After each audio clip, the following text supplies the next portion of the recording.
व्यक्तिगत, ठीक है ना। लेकिन नैतिक हमारा जो है पक्ष ये है कि हम आप लोगों को मोटिवेट करें। भाई हम कोई अपनी अलग से इंस्टीट्यूशन को चला नहीं रहे है ना, लेकिन फिर भी हम आप लोगों को मोटिवेट करते हैं कि अधिक से अधिक संख्या में।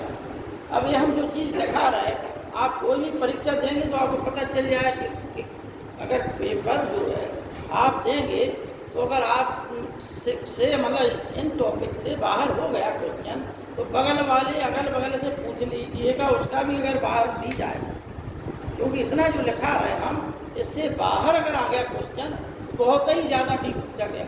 और नहीं तो ये समझिए कि ये जो हम लिखा रहे हैं इनमें ज़्यादातर रिपीटेड है क्वेश्चन, और कोई भी पेपर उठा लीजिए आप लोग देख लीजिए इन्हीं से पूछा जाता है, ठीक है ना। तो इसका आप लोग लाभ उठाइए। तो यहाँ तक हमने पढ़ा दिया था युवराज तक, ठीक है ना।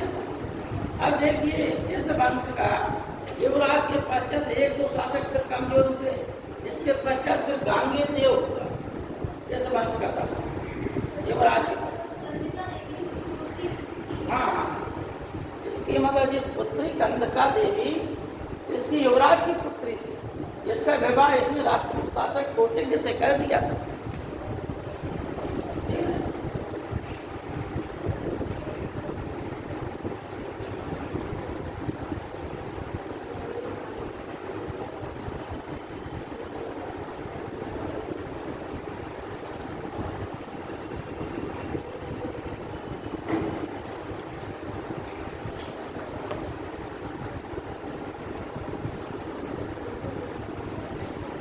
देखिए इस लड़के ने कहा मान के चलिए कल पानी की व्यवस्था होता है।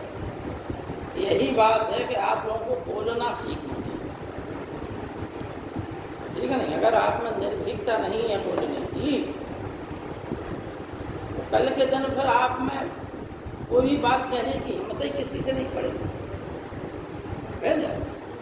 अब पानी की समस्या आप सबके समक्ष एक आध दो लोग स्टूडेंट मान के चलिए आप लोग भी पानी लेके आ रहे हैं, हम भी हमेशा पानी लेके आते हैं, लेकिन अगर प्रॉपर व्यवस्था हो तो हम बोतल भी लेके आए। मान लो 3 घंटे आप रहना है, 3 साढ़े 3 घंटे, तो आपकी एक बोतल तो ख़त्म हो ही जाती है।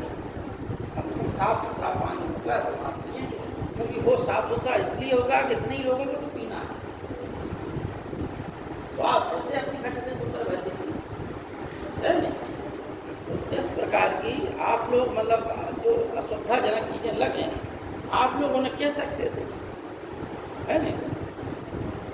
और अपने मतलब जिस विषय में आ रही समस्या है निसंकोच कहना चाहिए था, है नहीं। उससे होगा क्या कि अधिकारी मैडम ही हैं जो सब कुछ है नहीं, इन्हीं के अंडर में चल रही है इस समय, ठीक। ये प्रभारी हैं मैडम। तो आप लोगों की उस समस्या गंभीरतापूर्वक सुना जाता और कार्य होता। और देखिए 1-2 दिन में पानी की व्यवस्था हो जाएगी आपकी, है नहीं। क्योंकि तो सरकार का उद्देश्य है कि जिन लोगों के पास पैसे की क्षमता नहीं है लेकिन प्रतिभा है तो वो लोग जो है कि ऊंचा ख्वाब देख सकते हैं। हम IAS बन सकते, हम PCS बन सकते, हम ऊंचे ख्वाब देख सकते हैं, बिना पैसे के देख सकते हैं।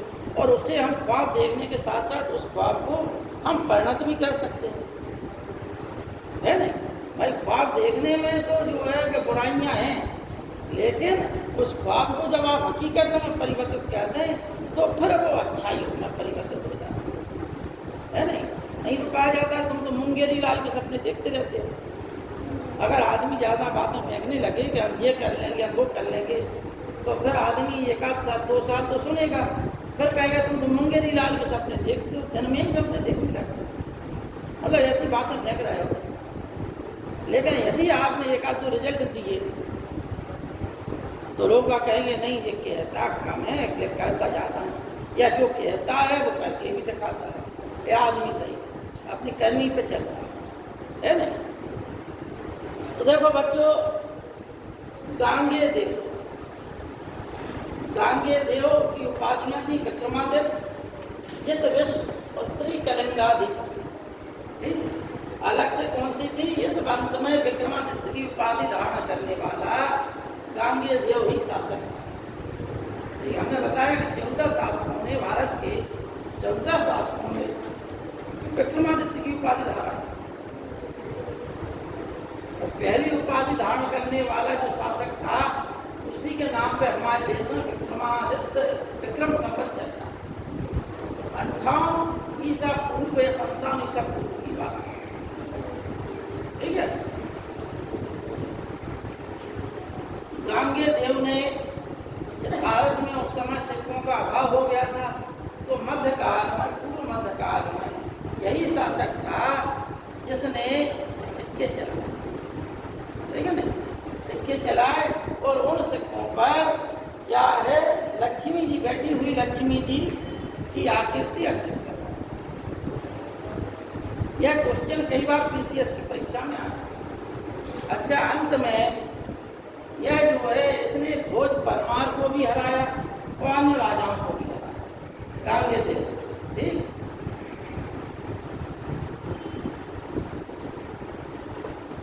गांगे देव अंत में अपनी 100 रानियों के साथ, क्योंकि गांगे देव ने अपना एक वहां पर, मोबाइल बंद हो गया तो फिर से चालू किया। गांगे देव ने अपने ही शासन काल में प्रयाग में अपने लिए महल बनवा लिया।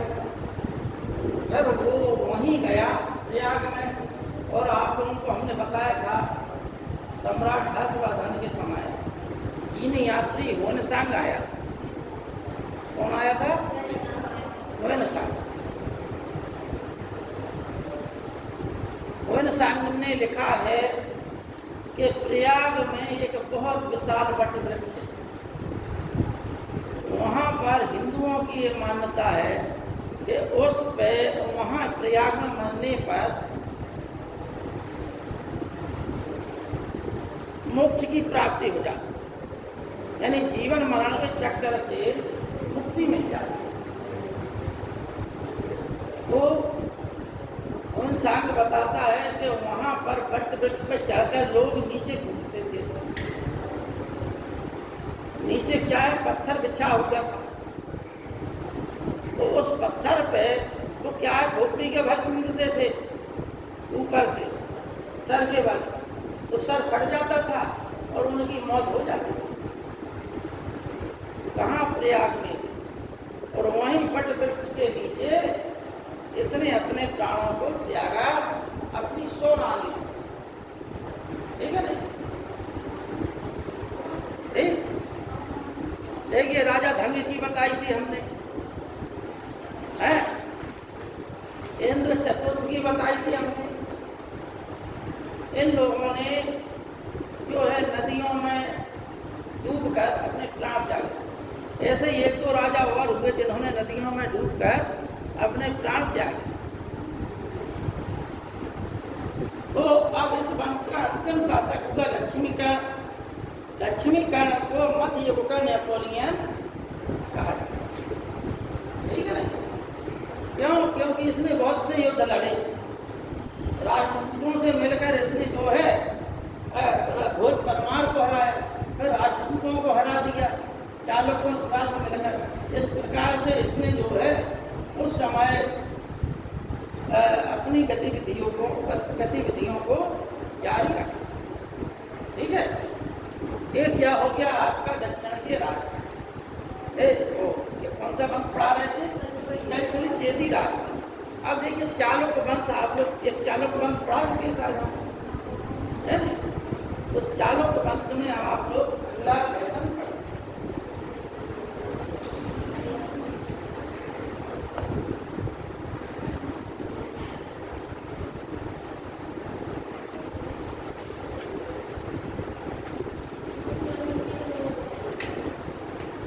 ये तो लिख गया बेटा सबका।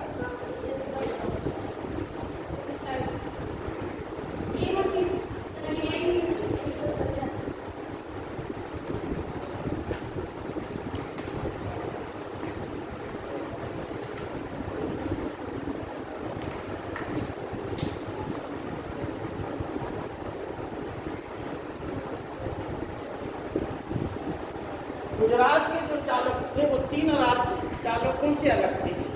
इन्हें इसलिए इनका वंश जो है वो क्या कहलाता है? सोलंकी वंश। क्या वंश कहलाता है?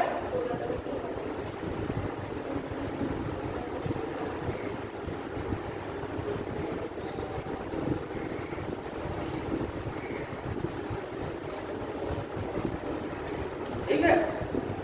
अब ये आप लोग जल्दी से लिखिए, लिखिए।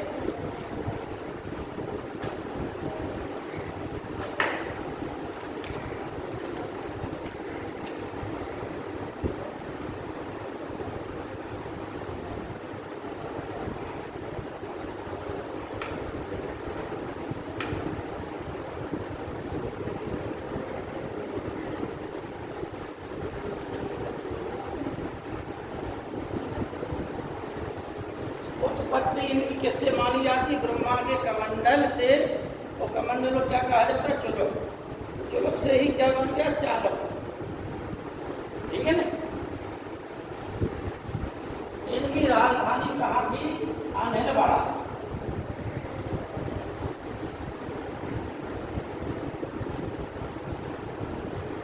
कहाँ थी राजधानी? अनहिलवाड़ा।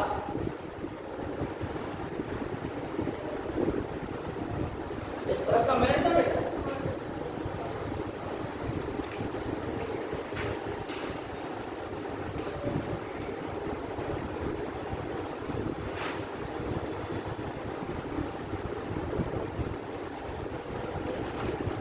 अब होता क्या है कि अब आपको इतिहास की जितनी जानकारी होती जाएगी उतना आप जो सक्षम हो जाएंगे, जब कोई तथ्य पूछा जाएगा बताने के। ठीक है। जैसे वंश का जो पहला शासक था उसका नाम था मूलराज। उसे संस्थापक कहा।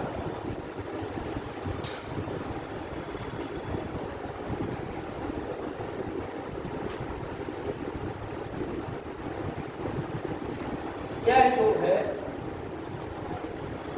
कच्छ के शासक राखा से 11 बार था। 12वीं बार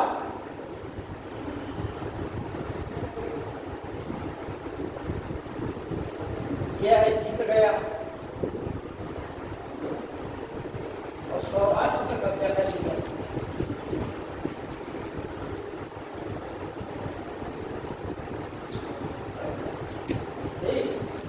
हम लोग महमूद गजनवी के कहते हैं, भारत में भी ऐसे शासक हुए। महमूद गजनवी का तो उद्देश्य अलग था, कहानी अलग थी। लेकिन हमारे जो जितने भी नेता लोग हैं वो क्या कहते हैं बच्चों को प्रेरित करने के लिए कि देखो बच्चों, शिक्षा लो आप महमूद गजनवी से। तो महमूद गजनवी ने भारत पर 17 बार आक्रमण किया और अंत में उसे सफलता मिली। बड़े बड़े नेता उपदेश देते हैं, और तो और कोई महमूद गजनवी की जगह मोहम्मद गोरी लगा देता है। ठीक। अब भैया कहानी लेकिन अलग है। जब आप इतिहास पढ़ेंगे तो आपको लगेगा कि ऐसी झूठी बातें बता रहे थे। ठीक। असली कहानी क्या है? असली कहानी ये देखो। मूलराज ने कच्छ का शासक था लाखा।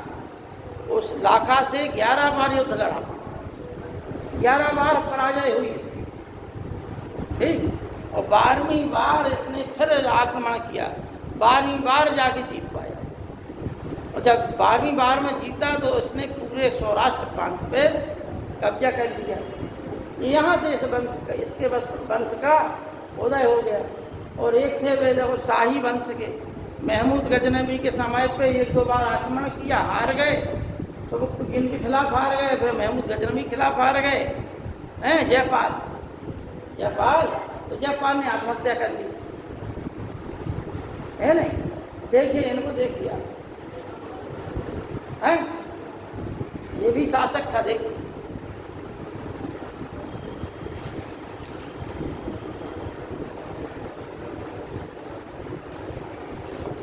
अब मूलराज के पश्चात शासक हुआ भीमदेव प्रथम। भीमदेव प्रथम यह अपने वंश का सबसे शक्तिशाली था। ठीक है नहीं, सबसे शक्तिशाली।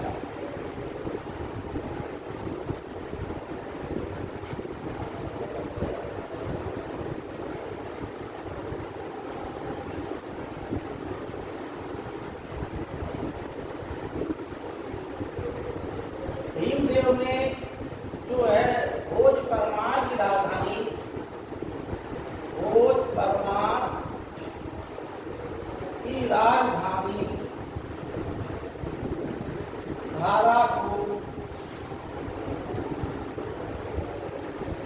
कलचुरी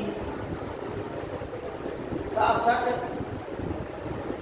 कर्ण के साथ टूटी में बहुत परमाणु को हरा दिया और धारा को टूट दिया। इसी के शासन काल में 1025 ईस्वी में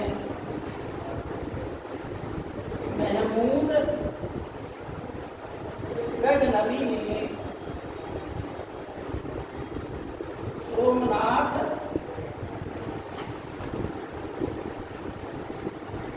मंदिर को लूटा। सोमनाथ मंदिर को लूटा और जब सोमनाथ मंदिर पे इसने आक्रमण किया तो यह भीमदेव प्रथम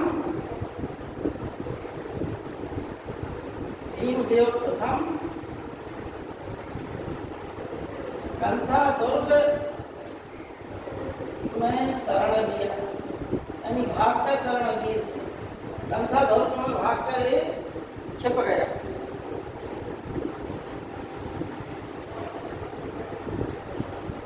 इसका एक सामंत था जिसका नाम था सामंत विमल साय। ये सामंत था इसका विमल साय, जिसने आबू पर्वत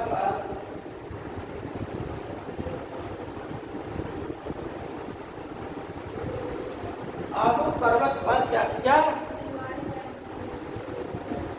दिलवाड़ा के जैन मंदिरों का निर्माण कराया। वास्तुपाल और तेजपाल इसके मुख्य वास्तुकार थे, ठीक है।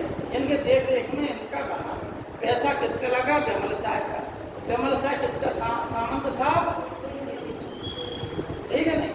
अब जो क्या इसे कहते हैं गुजरात का शिमला, इसको आबू पर्वत, गुजरात का शिमला है, ठीक है।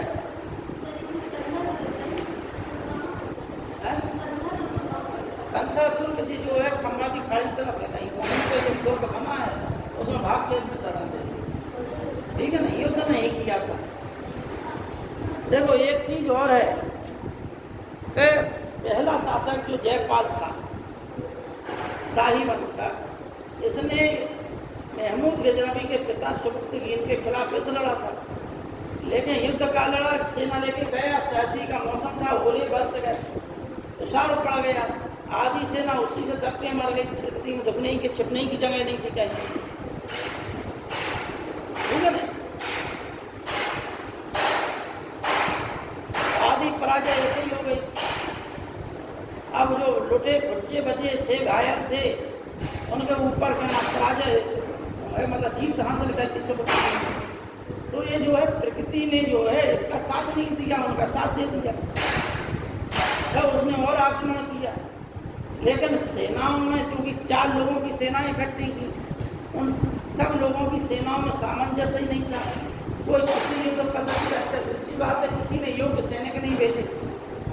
भाई जेरूसलम देखिए, आपको बताएं मध्यकाल की यहाँ जैसे भारत में घटना घट रही, मध्यकाल में उस समय धर्म युद्ध चला इसके लिए जेरूसलम के लिए। और जेरूसलम पर मुसलमानों का अधिकार हो गया, सेल्जुक तुर्कों का अधिकार हो गया, ठीक। और जबकि जेरूसलम पर क्या है, ईसाइयों का क्या है पवित्र स्थान था। वो ईसा मसीह का वहाँ जन्म हुआ, तो ईसाइयों का भी पवित्र स्थान था, लेकिन मुसलमानों का कब्जा हो गया। अब यह बात जो है पूरे ईसाई जगत के लिए बड़ी कष्टकारी हो गई। तो उन्होंने जेरूसलम को प्राप्त करने के लिए 8 युद्ध लड़े। अब इसमें बदमाशी क्या थी भाई साहब, पहले युद्ध में तो ईसाई जीत गए और उन्होंने जेरूसलम को जीत लिया, करीब 4-6 साल तक अपने कब्जे में रखा। लेकिन फिर मुसलमानों ने जो है उन्हें भगा दिया वहाँ से। तो फिर ईसाई इकट्ठे हो गए, पोप के आह्वान पर ये लोग इकट्ठे होते थे। अच्छा, पोप किनसे कहता था? पोप के पास तो सेना थी नहीं, पोप कहता था राजाओं से, क्योंकि राजा उसके अधीन थे, वो धर्मगुरु था। अब राजा जो है आपस में सामंजस्य नहीं था राजाओं का, इंग्लैंड के राजा, स्पेन के राजा, इटली के राजा, सब राजाओं के एक से उद्देश्य ही नहीं थे। तो इसका परिणाम क्या होगा कि अपनी अच्छी सेना नहीं भेजते थे ये लोग, और किसानों को भेज देते थे। अब किसान तलवार चलाना क्या जाने, लाखों किसानों को भेज दिया मरने के लिए। और हद तो तब हो गई जब 14 साल के बच्चों को एक धर्म युद्ध में भेज दिया। बोल या बड़े लोग नहीं जीत पा रहे तो 14 साल के बच्चों ही को भेज दो।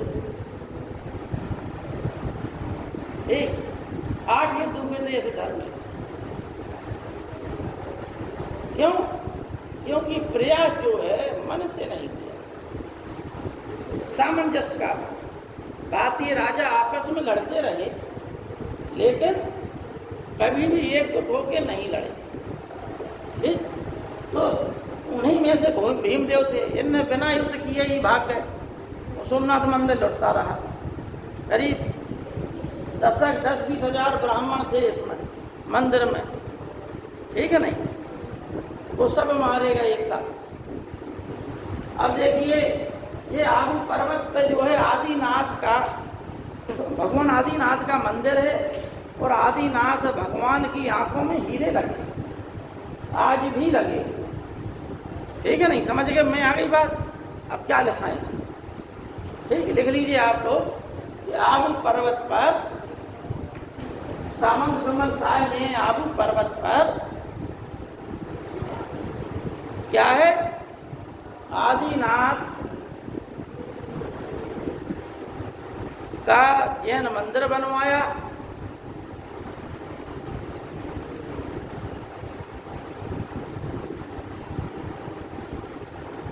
जिसके मुख्य वास्तुकार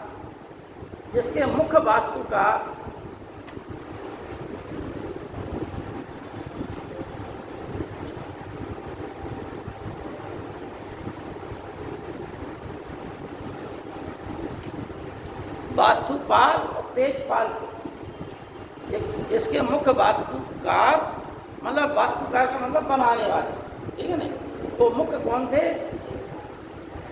वास्तुपाल और तेजपाल।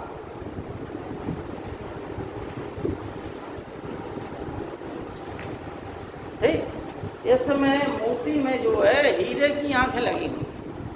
इसमें लिखिए आदिनाथ की मूर्ति में हीरे की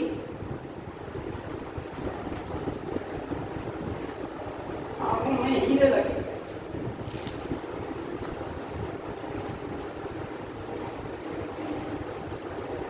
अब इसके पश्चात इसने जब सोमनाथ मंदिर लुट गया तो उसने पुनः जो है सोमनाथ के मंदिर को बनवाया।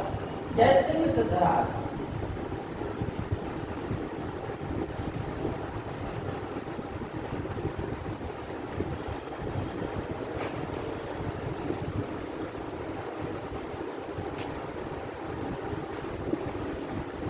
जय सिंह सिद्धराज का धर्म जो था वो शैव धर्म था। उनका धर्म था, इसकी उपाधि एक अवंतीनाथ थी। क्या उपाधि थी? अवंतीनाथ।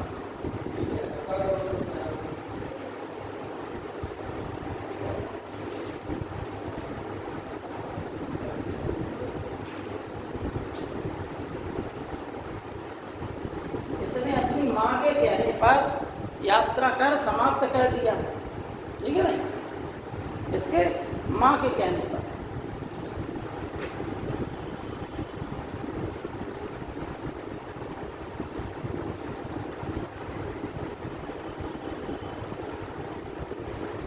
इसी के शासन काल में जैन विद्वान हेमचंद्र रहते थे।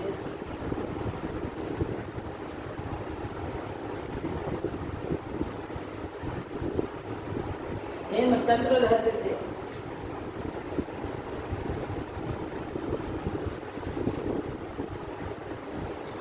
अवंतीनाथ और सिद्धराज, इसकी दो उपाधियां थी। और इसने 1113-14 में एक सिद्ध नामक संवत चलाया।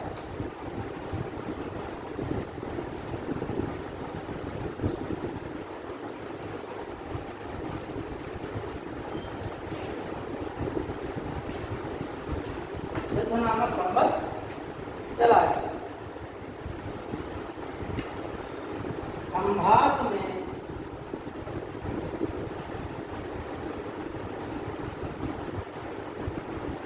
एक मस्जिद के निर्माण के लिए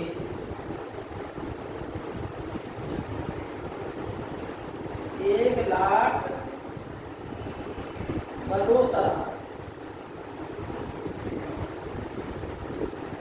1,00,000 बलोतरा सिक्के दान दिए।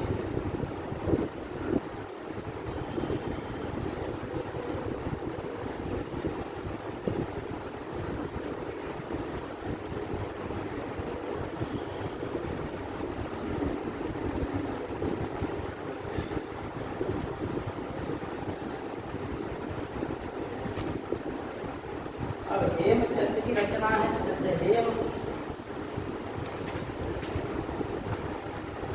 तो इसी के शासनकाल में श्रीपाल विद्वान रहते थे। श्रीपाल विद्वान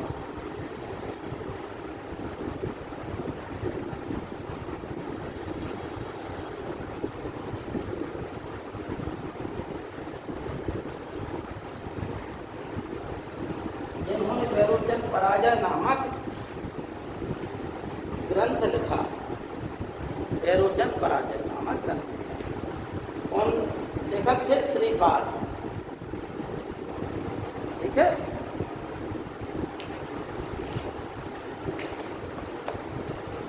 अरे और लिखा रहा तुम लोग।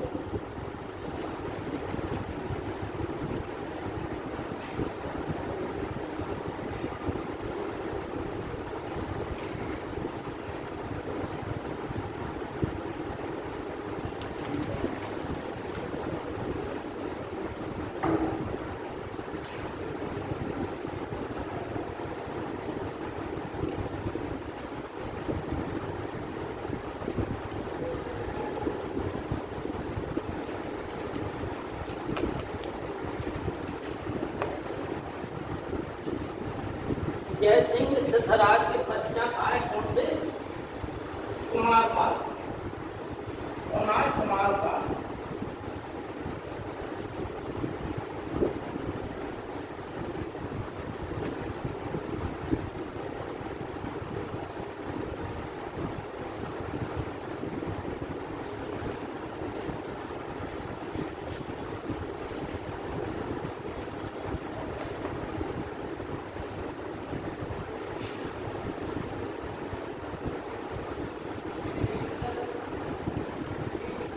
यह इनकी उपाधि है।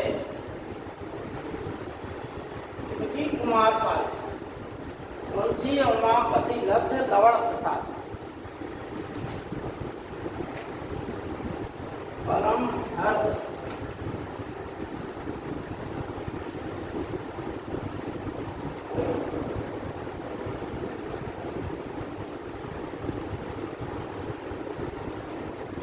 कुमारपाल ने जैन धर्म स्वीकार कर लिया था। जैन धर्म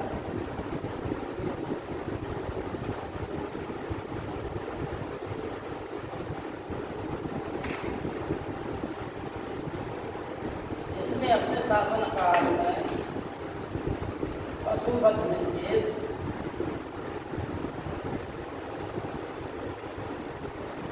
तीर्थ क्रीड़ा,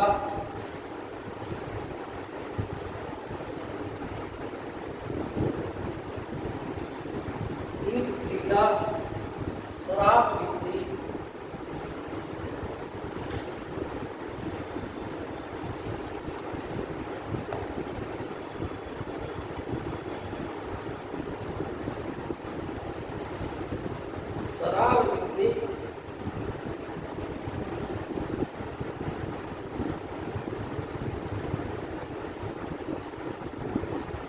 वैश्यावृत्ति,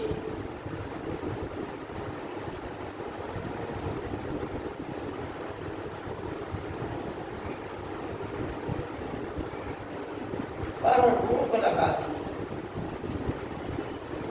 ठीक है। क्यों? क्योंकि यह जैनी था, तो इसने क्या किया कि पशु वध निषेध करवा दिया। यानी किसी प्रकार की हिंसा बंद, किसी भी प्रकार की युद्ध की क्रीड़ा यानी जुआ खेलने पर लगा दिया, शराब बिक्री पर प्रतिबंध लगा दिया, वेश्या वृत्ति पर रोक लगा दी।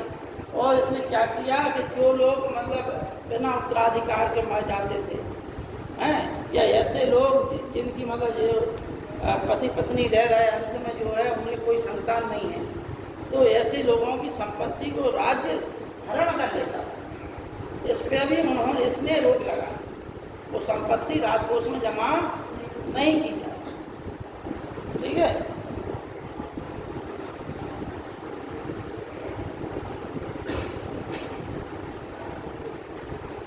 और इसे जो है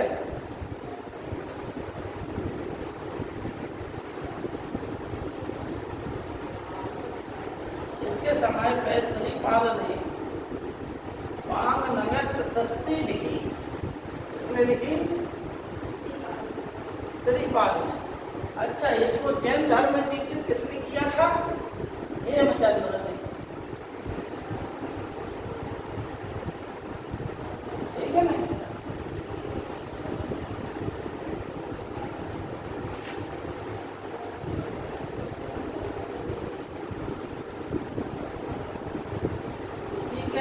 जयचंद्र सूरी ने एक किताब लिखी जिसके जीवन पर, जिसका नाम था कुमार पाल चरित्र।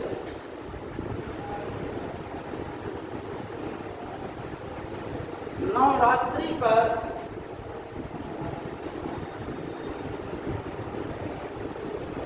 कहीं कहीं गुजरात में नवरात्रि पर बकरे की बलि चढ़ाई जाती थी।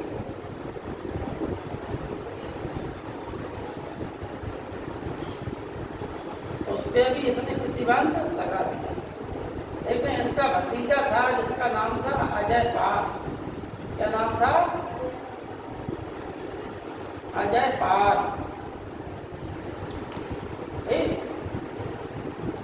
इसने अजय पाल ने, भतीजा था जी, अजय पाल ने इसको विष देकर मार दिया।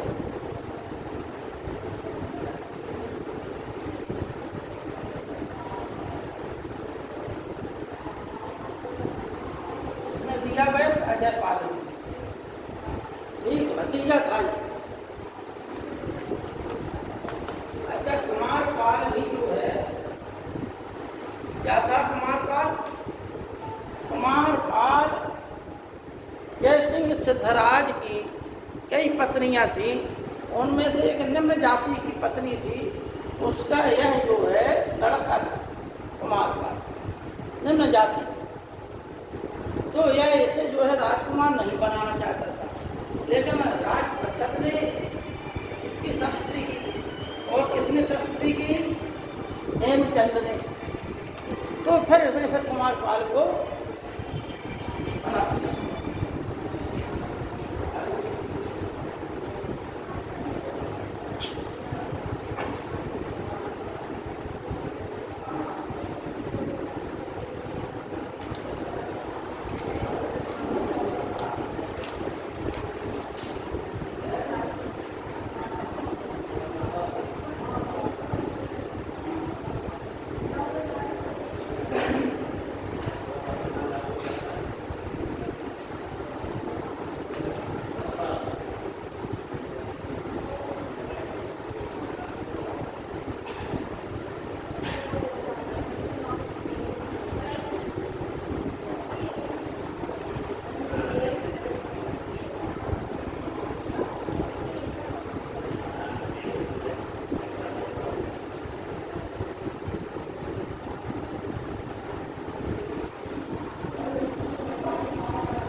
अब बच्चों, जिस प्रकार से कुमार पाल ने कार्य किए, ठीक अपोजिट काम अजय पाल ने किया। क्यों अजय? क्योंकि अजय पाल का धर्म शैव धर्म था, ठीक। और जितने भी जैन साधु थे, या तो वो भाग गए या उनकी हत्या करा दी गई। जितने जैन मंदिर थे उनको तोड़वा दिया, ठीक है नहीं। अजय पाल ने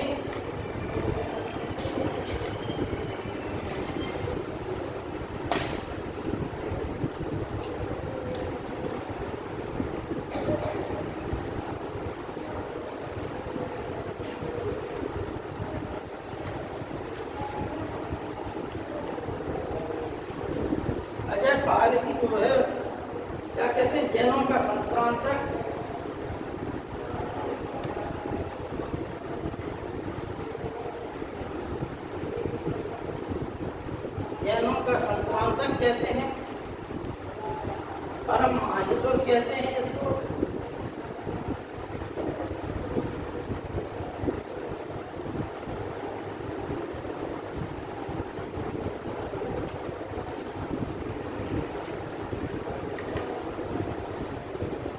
अब इनके पश्चात अजय काल के पश्चात क्या कौन हुआ? भीमदेव द्वितीय।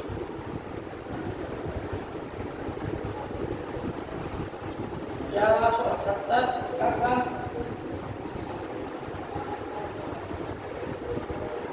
1195 1197। भीमदेव की उपाधियां क्या थी? अभिनव सिद्धराज,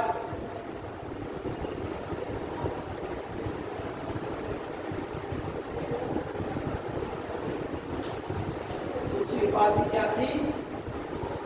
नारायणावतार।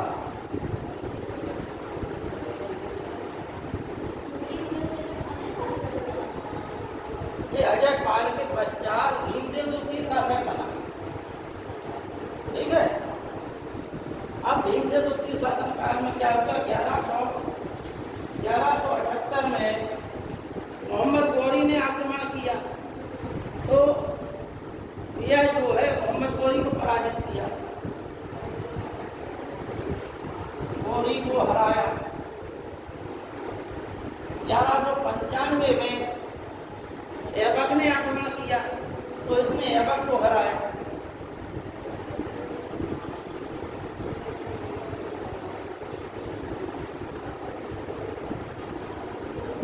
1197 में यह जो है तुर्कों से हार गया।